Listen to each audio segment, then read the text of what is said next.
Market day. Noon sun. Heat rises from stones. Kwame's white cane taps, tap, tap, tap. His hand finds the fountain. Chief Okonkwo's boot swings, crack, the cane flies. Faker!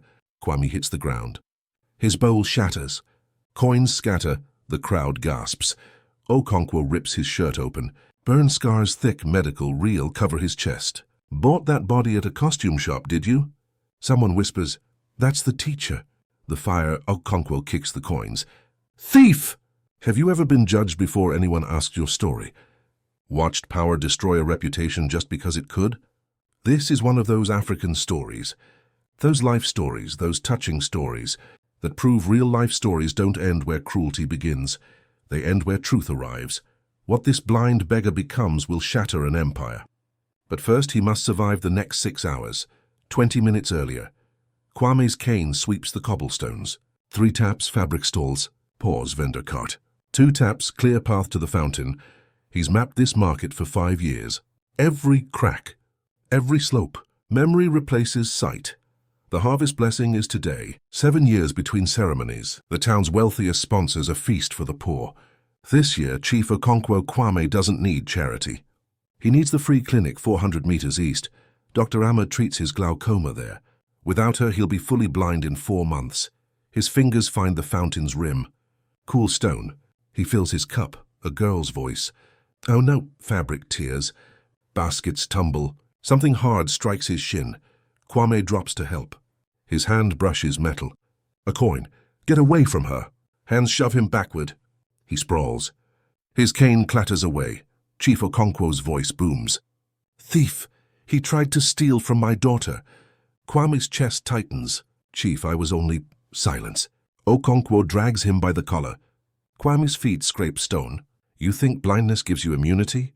The crowd swells. 300, maybe more. Market day always draws crowds. Okonkwo hauls him onto the wooden stage. 6 feet high, built for feast announcements. Kwame's knees hit the platform. Splinters bite through his worn trousers. On your knees, like the beggar you are. Below, a child picks up his white cane. Confused, innocent, Council Elder Namdi stands. Chief, surely we should investigate first. The boy Kwame saved from the fire, that was my grandson. That was 5 years ago. Okonkwo's spit lands on Kwame's cheek. Desperation makes liars of saints. I saw him touch the coins. The girl, Amara, whispers. Papa, he was helping. Be silent, child. Kwame steadies his breathing. Teacher training. Count to 4, inhale, exhale. Don't let anger cloud your voice. Chief Okonkwo, I apologize if I startled your daughter. I heard her fall. I only meant to... Okonkwo slaps him. Open palm. The crowd flinches. You meant to steal. I know your kind. You fake helplessness. You prey on sympathy. He rips Kwame's shirt open. Buttons scatter. The burn scars are exposed. Thick keloids webbing from collarbone to ribs. A woman in the crowd covers her mouth. Okonkwo sneers. Probably bought this scarred body at Oshodi market. How much? 500 naira for a costume? Anamdi's voice shakes. Chief, those burns are real. We all saw the fire. Kwame ran into the school. Enough. Okonkwo turns to the crowd. By my authority, 12 years I've served this council. I declare Kwame Adewale banished. If he's seen in a Danma market after sunset, he will be arrested for theft and trespassing. Murmurs ripple. Some nod, others look away. Okonkwo forces a vote. All in favor? 8 hands rise, 10 council members total. Namdi and 1 woman abstain. A clock tower chimes. 12:15 p.m. Sunset is 6:04 p.m. Kwame has 5 hours and 49 minutes. Okonkwo orders guards. Search his belongings. They dump his cloth bag onto the stage. Contents spill. A Bible in Braille, pages worn soft. A photograph of his sister Afua holding her son Chidi. Half an eaten mango. His teacher ID card, smoke-damaged, expired 6 years ago. Okonkwo holds up the ID. You claim you were a hero? This looks fake. Probably bought it for 500 naira. Someone in the crowd speaks. I was there. I saw him carry out my niece, then you saw wrong. Okonkwo's face reddens. He's sweating despite the shade. This council has spoken. Remove him, Ifua shoves through the crowd. Her 3-year-old son rides her hip. Brother, brother. 2 guards block her. Market's closed to associates of criminals. He saved your children. Your nephew was in that fire. Tefua's voice cracks. The guards look away, ashamed, but they don't move. Amara, 16, clutching the coin basket, whispers to her mother, "Mama, he didn't steal. He was just—" Mrs. Okonkwo's hand clamps her daughter's wrist. "Your father knows what he saw." "Be silent." Amara's face crumples. This is the first crack, a seed that will grow for 8 years. Kwame gathers his belongings. His Bible, Efua's photo, the mango, bruised now, leaking juice. His fingers find the white cane in the mud below the stage. He wipes it with his sleeve. He stands. Back straight. Face is where he estimates Okonkwo stands. "Chief, I forgive you now, because I may not have the strength later." Okonkwo laughs. "Forgive me?" "You're the criminal." "Forgiveness doesn't mean I agree. It means I won't let bitterness kill me." Kwame pauses. The truth doesn't need eyes to see. He walks, tap, tap, tap, the crowd parts. Behind him, Okonkwo watches. His hand slips into his pocket. Fingers close around a gold coin. He doesn't flip it this time. That evening, in his study, Okonkwo pours whiskey. His hands shake. His accountant's voice crackles on speakerphone. "Chief, the foreign investors want their 5 million naira by Friday. If anyone examines those coins closely..." Okonkwo drains his glass. "They won't. I made sure of that." He hangs up. Stares at the coin in his palm. Brass core. Gold plating so thin you could scratch it with a fingernail. If Kwame had picked up that coin, if anyone had looked closely, if the light had hit it wrong, 9 years of fraud. Gone, he couldn't allow it. Outside, the sun descends. Kwame walks the road out of Adanma. His white cane taps a rhythm only he knows. Tap, tap, tap. 3 for safety, pause, 2 for faith. 40 kilometers to Onitsha. No money for transport. He walks into the falling dark, week 1. Kwame walks 40 kilometers to Onitsha. His feet bleed through his sandals. He sleeps under the Onitsha bridge. The white cane splinters on rough pavement. He uses a bamboo stick. Week 3. He begs outside a glass tower. Zenith Digital Solutions in chrome letters. Security guards shoo him twice. The third time one pauses. "You said thank you in 4 languages yesterday." "Why?" Kwame tilts his head. "Which guard are you?" "The one who gave you 20 naira." "Ah, the kind one." Kwame smiles. "Gratitude should be universal, sir. I may be blind, but I can still honor people." The guard, Mr. Obi's younger brother, reports this. "Boss, there's a blind beggar downstairs who speaks 4 languages. Month 4. Mr. Obi himself comes down, 55, wheelchair, no legs below the knees. Car accident 2010. Why do you thank people in languages they don't speak?" Kwame doesn't flinch, because gratitude transcends understanding. "And because I was a teacher once. Words were my trade." Obi studies him. Burn scars, smoke-damaged vocal cords, slight rasp. Hands too educated for a lifelong beggar. "What did you teach?" "English literature, Shakespeare, Achebe, Adichie." "Where?" "Adanma Secondary School." "Until the fire." Obi's eyes narrow. "The fire where a teacher saved 12 students?" Kwame nods. "That was you?" "Yes, sir." "Then why are you here?" Kwame's jaw tightens. "Because the man who called me a hero later called me a thief." Obi lets that sit. 10 seconds of silence. Rain begins to fall. He doesn't offer shelter yet. Testing. "What did you steal?" "Nothing." But truth doesn't matter when power speaks louder. Obi wheels closer. "Come inside." "I'm hiring you." "Sir, I can't see dirt." "I'd be a terrible janitor." "I'm not hiring you to clean. I'm hiring you to teach my customer service team empathy. You listen better than anyone here." Month 6. Kwame works at Zenith. Title, Head of Accessibility Consulting. Salary, 180,000 naira monthly. It's more than he made as a teacher. He redesigns the company's mobile app. Voice navigation, haptic feedback, screen reader optimization. The user base grows by 400,000 in 6 months. Mr. Obi notices. "You're not just smart. You're strategic." "I had time to think, sir. When you lose one sense, the others sharpen." "Including ambition." Obi laughs. "You want more than a job." "I want to prove I'm not what he said I was." "Who?" "Chief Okonkwo. The man who exiled me." Obi's expression shifts. He's heard that name. "The regional governor candidate." "Yes, he's dirty. I can smell it from here." Kwame leans forward.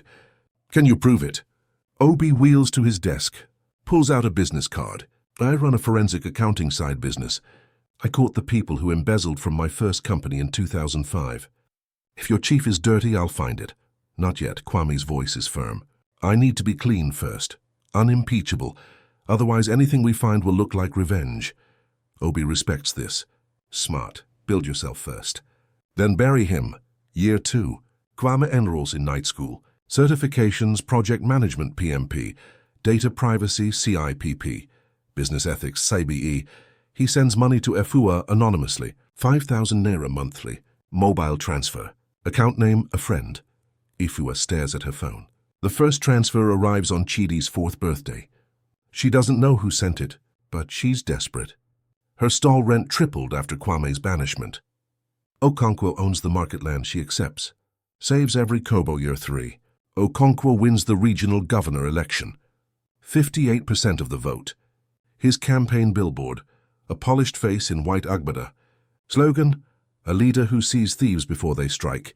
Victory speech at Golden Palace Hotel. 3 years ago, I cleaned a Danma market of corruption. A blind beggar tried to infiltrate our community. I acted swiftly. That's the leadership you deserve. The crowd applauds. Flashbulbs pop. He shuts down Dr. Emma's clinic the next week. Claims it's unlicensed. The real reason she refused to endorse him, and she testified that Kwame's burns were genuine. Dr. Amma loses her savings fighting the closure. She migrates to Onitsha. She needs work. She applies to Zenith Digital's Employee Health Center. Gets hired. 6 months later, she's treating a VP for a routine checkup. The man has partial vision in one eye, surgical scars near the temples, burn scars on his neck. She freezes. Kwame, he smiles. Hello, Dr. Amma. She almost weeps. You're alive. You're a VP? I'm surviving, barely. She hugs him. Boundaries be damned. I'm so sorry. I tried to stop him. I testified that your burns were real and I know. That's why he shut you down. He punishes truth-tellers. Her face hardens. Then let's punish him back. Not yet. Kwame's tone is steel wrapped in silk. Revenge is a fire. I'm building a flood. Year 4. Zenith goes public. IPO valuation, $1.2 billion.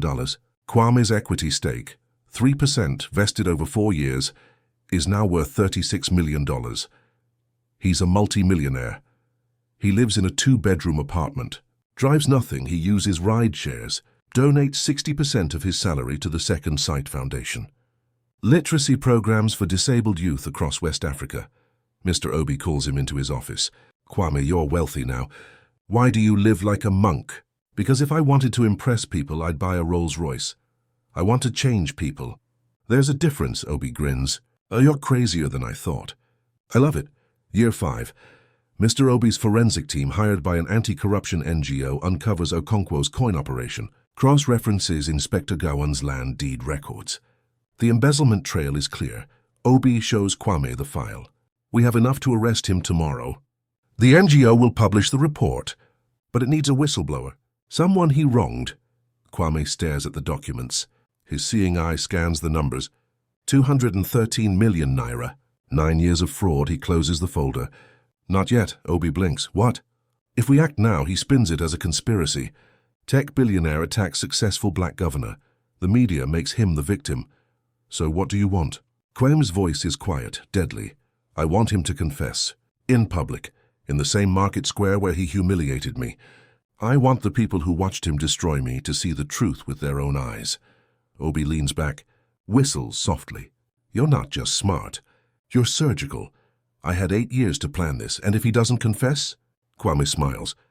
It doesn't reach his eyes. Then I'll make him want to. Outside, rain hammers the windows. Lightning splits the sky. Inside, Kwame opens his journal. Braille dots under his fingers. He writes, today I saw a man kick a stray dog. For a moment I wanted to kick him back. Then I realized Okonkwo made me afraid of my own anger. I won't give him that power. I'll build something so big, so true, that when we meet again he'll see what he tried to destroy. Not revenge, proof. He closes the journal. The flood is rising. Year 6. Zenith Digital wins a federal contract. National Market Digitization Initiative. 2.4 billion naira over 3 years. The goal, modernize 50 markets across 12 states. Pilot site Adanma Market. Kwame reads the project brief in his office. Floor-to-ceiling windows overlook Onitsha. His left eye, 30% vision now, 2 surgeries, £47,000 spent. Scans the document. The irony tastes like iron. He's going home. Mr. Obi wheels into the office without knocking. You don't have to take this project. I can reassign it to... No. Kwame's voice is calm. Factory setting calm. This is perfect. Perfect? Kwamsi, the man who destroyed you, is the regional governor now. He'll be at every ribbon-cutting ceremony, every press conference. You'll have to smile next to him for cameras. I know. Obi studies him. 20 seconds of silence. Rain taps the windows. You planned this. I suggested Adanma as the pilot site in my proposal. You approved it. Obi laughs, sharp, disbelieving. You magnificent patient bastard. I had 8 years to think. Most men would have acted in 8 days. Most men aren't blind. Blindness teaches you to wait, to listen, to strike only when you're sure. Obi wheels closer. What's the end game? Public confession. In the same square where he humiliated me. And if he doesn't confess? Kwame's smile is thin. Then I'll make the truth so loud he'll beg to confess, just to control the narrative. Kwame returns to Adanma 3 weeks later. Navy suit, tailored, Bluetooth earpiece, sunglasses even though it's overcast. His white cane is polished but unused. He carries it anyway. Symbolism, his junior tech assistant, Ngozi, 24, sharp, eager, walks beside him. Sir, the infrastructure here is ancient. We'll need to install fiber optics, digital payment terminals, Wi-Fi routers, security cameras. Pause. Kwame stops walking, points with his cane. That stall. The pawn shop. What do you see? Ngozi looks. Faded paint, broken shelves, graffiti. A failing business, sir. 6 years ago, my sister ran a fabric shop there. She employed 3 women, supported 2 families. The governor tripled her rent. She lost everything. Ngozi goes quiet. When we rebuild this market, we rebuild her first. I want that stall fully renovated. Rent subsidized for 3 years. Contact her directly. Her name is Efua Adewale. Yes, sir. They walk deeper into the market. Vendors watch, whisper. Who's the suit? Government. No, tech company. Look at his tablet. An old woman selling oranges recognizes something. She squints.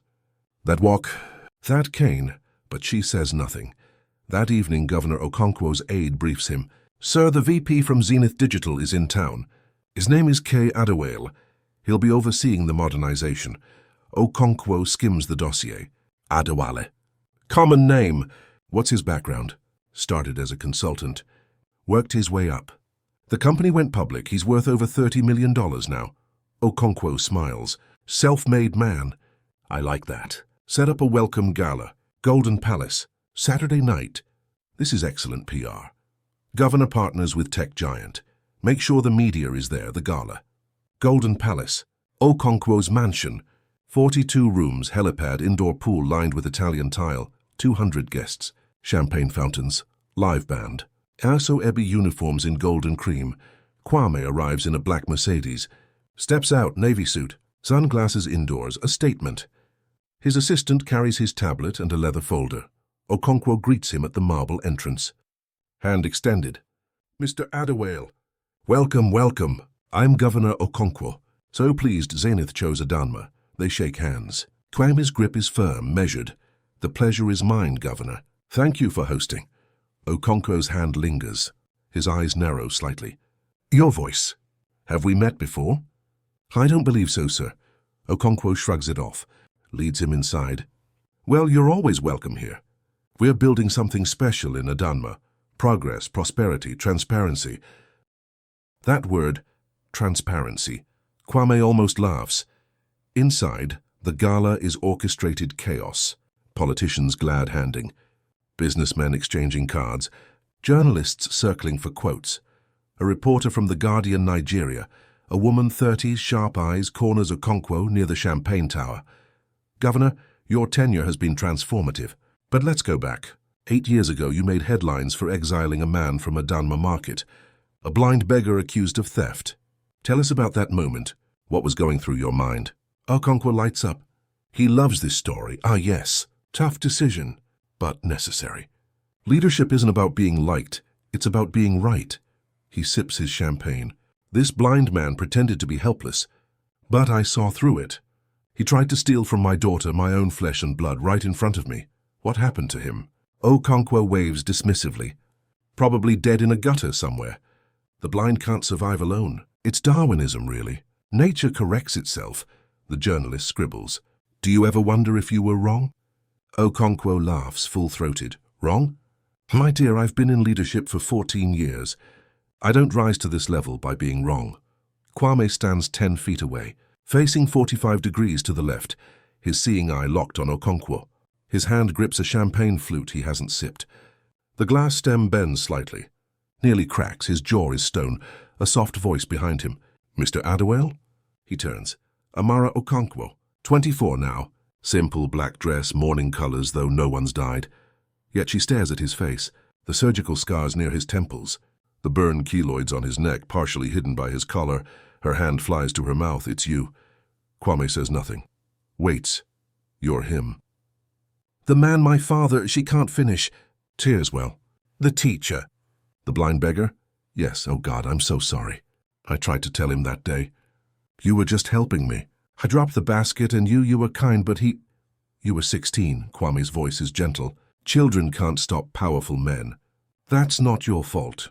I'm 24 now, he tilts his head. Then the question becomes, what will you do? She opens her purse, hands shaking, pulls out a USB drive, silver, tiny. 4 years ago I came home for Christmas.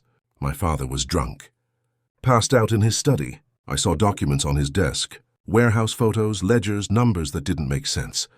I took pictures with my phone. I've kept them all this time. Kwame takes the drive.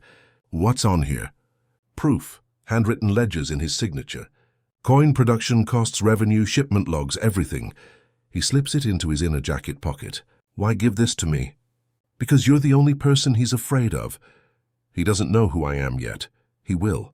And when he does, I want him to know I chose truth over blood. Kwame nods. Thank you, Amara. This took courage. Will you destroy him? Kwame's expression is unreadable. I'll give him a choice first. Confession or exposure. Mercy is always available. He won't take it. He's too proud. Then pride will do the work for me. She wipes her eyes. I loved my father once, before I knew what he was. You can still love him. Love doesn't require agreement. She leaves. Disappears into the crowd. Kwame watches her go. Then he watches Okonkwo across the room, laughing, holding court, flipping his lucky coin between his fingers. The same coin. Kwame's seeing eye catches the glint. Even from here he can tell. The gold is too bright. Too uniform fake the next morning. Zenith's Onitsha office. Ngozi knocks on Kwame's door. Enters with a thick folder. Sir, the forensic report. Mr. Obi said you'd want to see this immediately. Kwame takes it. Opens it on his desk. Spreads the documents out. Photos. Okonkwo's warehouse. Pallets of coins. Industrial plating machines. Financial records. 214 wire transfers. Accounts in Dubai, Hong Kong, Singapore. Inspector Gowon signed affidavit. I, Inspector Gowon, confess to accepting bribes from Governor Okonkwo between 2016 and 2024. Total value 8 million naira in land deeds and cash. And then, the centerpiece. A metallurgical analysis report from a certified lab sample. 1 coin from Okonkwo's 2017 production batch. Results. Brass core. 97% copper, 3% zinc. Gold plating thickness 0.09 millimeters. Market value $1.80 per coin. Sold to investors as authentic African heritage gold for $200 per coin. Kwame leans back. His hands fold in his lap. The math, 10,000 coins per month. 9 years. 1,080,000 coins total.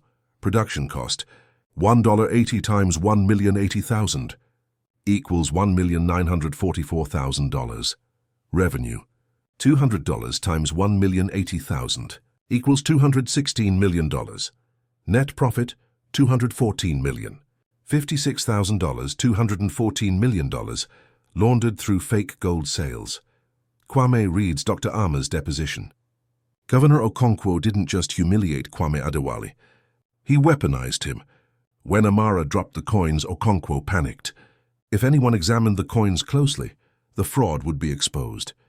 By accusing Kwame, a blind man easy to dismiss, he created a distraction. Everyone focused on the beggar. No one looked at the coins. Kwame's banishment saved Okonkwo's operation. Kwame closes the folder. He wasn't random. He wasn't collateral damage. He was a strategic sacrifice.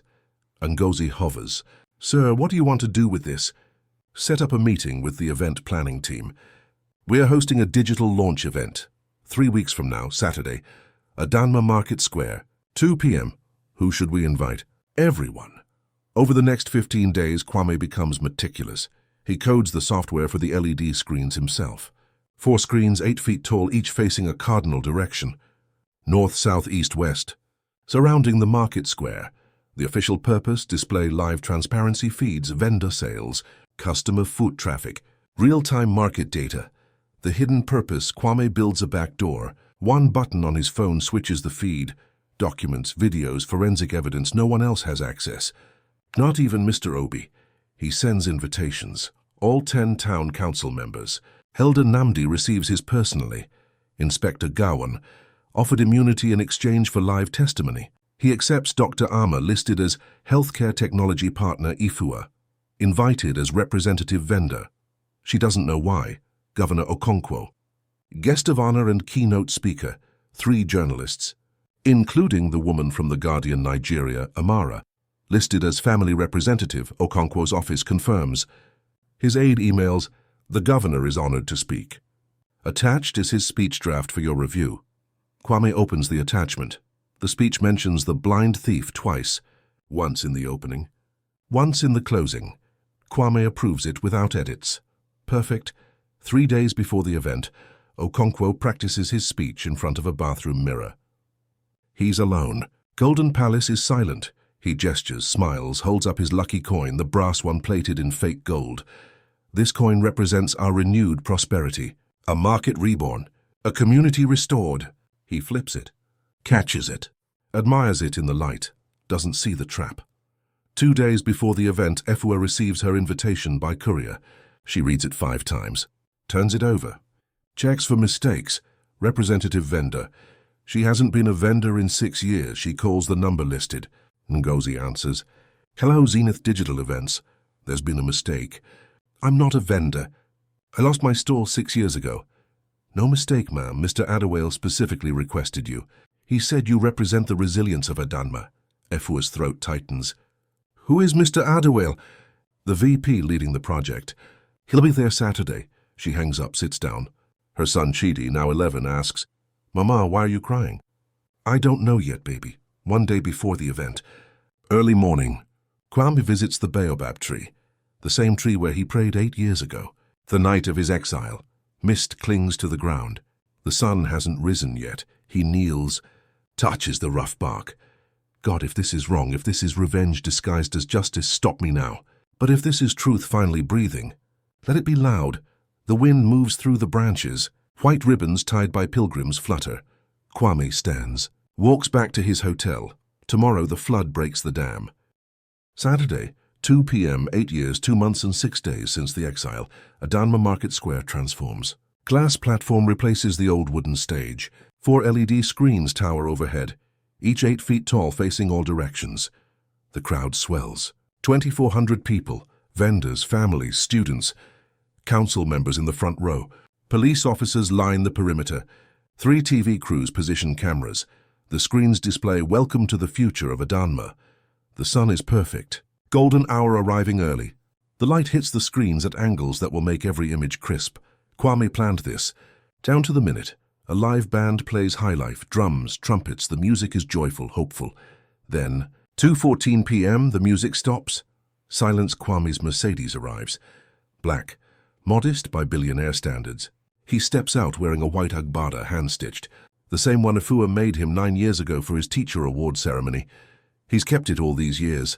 Sunglasses, white cane in his left hand. The same cane from 8 years ago, repaired, polished. The crowd murmurs. Who is that? The tech man? Why does he have a cane? Efua stands 30 feet away, selling fabrics from a temporary stall, part of the event setup. She looks up. Something about his walk, the slight hesitation before steps, the way his head tilts to listen before moving. Her hands freeze mid-fold on a bolt of Ankara. No, 2:22 p.m. A gold Rolls-Royce Phantom pulls up. 180 million naira. Custom paint.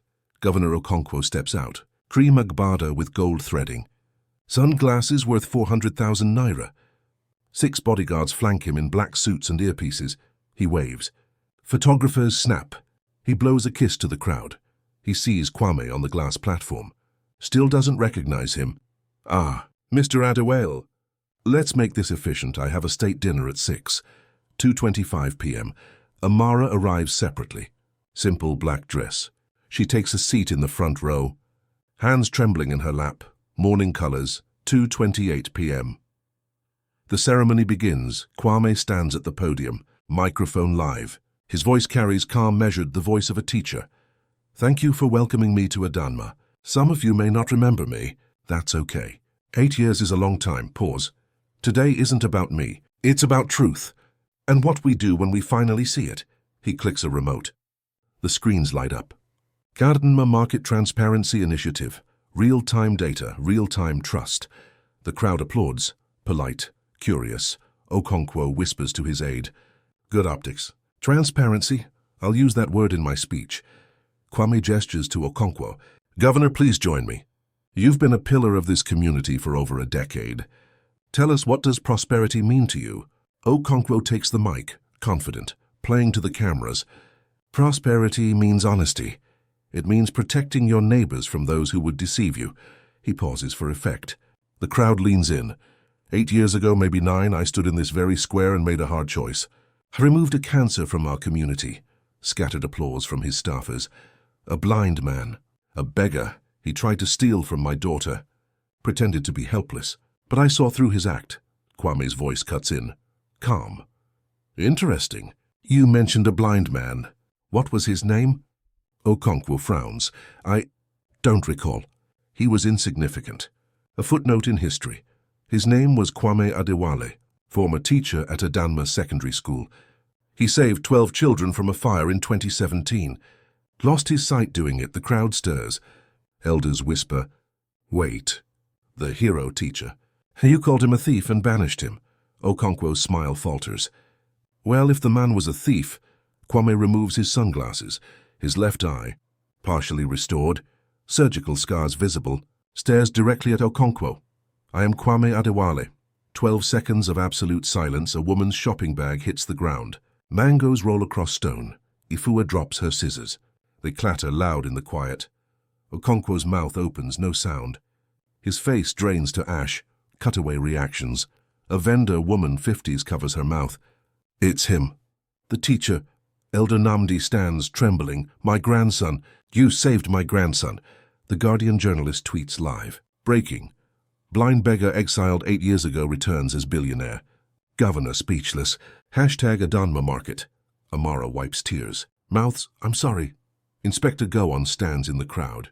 Hand on his badge, ready. Okonkwo stammers. This is impossible. You're supposed to be dead? Kwame's voice is steel. You said that at your gala last month. Probably dead in a gutter. The blind can't survive alone.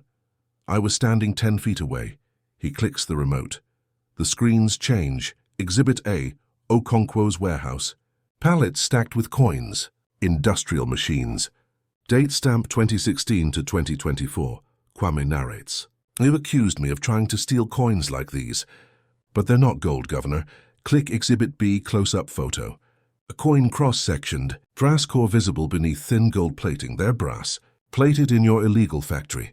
You've been defrauding investors for 9 years. Okonkwo's bodyguards step forward. Inspector Gowon raises his hand. Stand down. Or your accessories. They freeze. Click Exhibit C, bank transfer records. 214 transactions. Accounts in Dubai, Hong Kong, Singapore. Total $214,056,000. You laundered money through fake heritage gold sales. Inspector Gowon was bribed to ignore the warehouse. He's prepared to testify. Gowon stands, voice shaking. It's all true. I'm sorry. I was afraid. Okonkwo's face reddens. Sweat beads his forehead. This is a conspiracy. You can't prove it. Click Exhibit D, video footage. Night shift at the warehouse. Workers stamping coins, packaging them in velvet boxes labeled authentic African gold. The crowd erupts. He's a fraud. Liar, arrest him. Kwame steps down from the podium, walks slowly to center stage. He holds up his white cane. The crowd recognizes it. Some remember this cane. 8 years ago you kicked it into the mud. Called me a liar, a faker, a pollution on this market. He plants the cane upright on the glass stage. It stands like a flag. Today it represents every person you silenced, every vendor you extorted, every truth you buried. Then he reaches into his pocket, pulls out one of Okonkwo's fake gold coins, and this coin, you said it represents prosperity. You were going to hold it up during your speech today, weren't you? Okonkwo says nothing, paralyzed. Let's test your prosperity. Kwame holds the coin at shoulder height. The sun glints off it. He drops it. The coin hits the glass stage. Clang, bounces, clang, rolls in a lazy circle. The sound is hollow, cheap, wrong. A child, 6 years old, curious, runs up, picks it up, fights it like in movies, looks at his mother. Mama, it tastes like metal, not gold. The crowd roars. Fake! He lied! Thief! Amara stands, walks to the stage. Faces her father. Papa, I love you, but I can't protect you anymore. She hands Kwame a USB drive. These are the warehouse documents I found 4 years ago. I was too afraid before. I'm not afraid anymore. Kwame inserts it into a laptop. The screens display handwritten ledgers. Okonkwo's signature. Coin production, $10,000 per month. Cost $20,000, revenue $2,000. Okonkwo looks at his daughter, broken. You're my daughter. Amara's voice cracks. And Kwame was your neighbor. Dr. Ama healed your mother. The vendors fed your family when you were poor. You forgot, Papa, I won't. Federal officers, EFCC, Economic and Financial Crimes Commission, step onto the stage. Plain clothes, badges out, lead officer. Governor Okonkwo, you're under arrest for money laundering, fraud, embezzlement, and corruption. Okonkwo falls to his knees. Kwame, please! I'm sorry. Forgive me. I have a family. The crowd watches. Some pity him. Others jeer. Where was your mercy? Kwame kneels to Okonkwo's level, looks him in the eye. Chief Okonkwo, I forgive you. I forgave you 8 years ago when I thought hatred would kill me. He stands, but forgiveness does not erase consequences. You didn't just hurt me. You hurt 2,000 vendors, 14 families you evicted, Dr. Ama, Inspector Gowon's conscience, your daughter's trust. His voice strengthens. Forgiveness is my freedom. Justice is their right. The officers handcuff him, lead him to a van. As the doors close, Okonkwo looks back. Not with hatred, with recognition. He nods once. Kwame doesn't nod back. Kwame addresses the crowd. The cameras still roll. This will be viewed 4.2 million times on YouTube. For 8 years, I hated Chief Okonkwo. I dreamed of this moment. I imagined revenge. Pause. The square is silent, but revenge is a fire that burns the one who lights it. Forgiveness is water. It doesn't erase the scorch marks, but it stops the burning. He lets that breathe. I forgive Chief Okonkwo because bitterness would have killed me, but I will not forget. I will not excuse it, and I will not allow him to harm others again. His voice hardens. Forgiveness is spiritual. Justice is structural. Both are necessary. Mercy without boundaries is not mercy, it's cowardice. Kwame's lawyer, a woman in a grey suit, steps forward, reads from a prepared statement. Mr. Adewale has declined all private meetings, phone calls, or written correspondence with the former governor. He will cooperate fully with prosecutors, but will not advocate for leniency. He believes in rehabilitation, but only after accountability. Forgiveness is a gift, not a transaction. Dr. Ama steps onto the stage. I also forgive Governor Okonkwo for destroying my clinic and my livelihood. But I filed a civil lawsuit for 12 million naira, the cost of rebuilding, and the patients I couldn't treat. Mercy doesn't mean silence. The reconstituted town council, 5 new members elected after Okonkwo's corruption probe began, issues a public apology. Elder Namdi reads it. His voice shakes. To Kwame Adewale, we failed you. We let power intimidate truth. We stood by while injustice was dressed as order. We are deeply, deeply sorry. He folds the paper. We are implementing immediate reforms. The reforms scroll across the LED screens. 1. Restitution Fund. Okonkwo's seized assets. 47 million naira cash. Golden Palace Mansion. 8 plots of land will fund. Reopening Dr. Ama's clinic as the Second Sight Medical Center. Scholarships for visually impaired students. 5 million naira annually. 10 years. Compensation to 60 vendors. Okonkwo extorted 200,000 naira each. 2. The Adewale Fair Trial Act. No citizen can be publicly accused or punished without a formal investigation. Violators face impeachment and criminal charges. 3. Transparency requirement. All council financial records must be digitized and publicly accessible. Zenith Digital will provide the platform pro bono. The crowd applauds, long sustained. Then, movement in the crowd, Ifua pushes through. Her son Chidi, 11 now, at her side. She climbs the stage steps, runs. She touches Kwame's face. Her hands trace his features. His scars. His reconstructed eye. Brother, you're alive. You're here. Kwame's voice breaks for the first time. I'm sorry I didn't tell you. I needed to become someone who could protect you before I came back. Efua is crying, laughing. The money. A friend. 5,000 naira every month for 6 years. That was you? Kwame nods. I saved it all. Every kobo. I have 480,000 naira in the bank. I was going to use it to find you. Keep it. Start your business. I'll invest another 5 million. You're going to build an empire. Chidi tugs Kwame's agbada. Uncle, are you rich? Kwame kneels. I level with the boy. I'm blessed, Chidi, there's a difference. The crowd applauds again, softer, respectful, tearful. A girl, 8 years old, visually impaired, white cane in hand, is led forward by her mother. She approaches Kwame. Mr. Kwame, how did you stop being sad? Kwame takes her hand, gentle. I didn't stop being sad, dear. I just refused to let sadness make me small. They tried to shrink me. God made me wise. That's the difference. The girl smiles. Kwame stands. Addresses the crowd one last time. This market will reopen in 3 months. New infrastructure, fair rents, digital payments, transparent records. But more importantly, this will be a place where truth is louder than power, where the vulnerable are protected, not exploited. He picks up his white cane from where he planted it, and this cane, it's staying here, as a monument, so we never forget what happens when we choose convenience over conscience. The cane is mounted in a glass case that evening, placed at the market entrance, bronze plaque below, where justice began, in memory of all who were silenced. May we listen better. 2 years later, Kwame is Chief Innovation Officer at Zenith Digital. The company's stock hit $67 per share. His equity stake, now fully vested, is worth $220 million, officially a centimillionaire.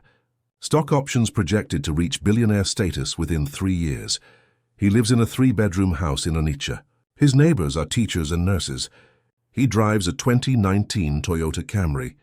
If I wanted to impress people, I'd buy a Rolls-Royce. I want to change people. The Sight and Sound Initiative. His foundation now operates in 18 African countries, 1,200 businesses launched, 8,400 jobs created, all led by entrepreneurs with disabilities. He married Dr. Amar. Small ceremony at the baobab tree. 40 guests. No media. They have twin daughters. Chioma and Adayezi, 2 years old, healthy, sighted. Kwame's left eye has improved to 30% vision. He still uses his white cane, not because he needs it, but because it reminds him. Disability is not weakness. It's a different way of seeing. Efua runs Efua's fabric empire. 50 employees. Revenue 18 million naira annually. Her stall is the first one at Adanma Market's entrance, the exact spot where Kwame was humiliated. The bronze plaque is there. Pilgrims visit. Leave white ribbons on the cane display. Chidi, 13 now, attends a coding boot camp. Funded by Kwame's foundation. He wants to build apps for farmers.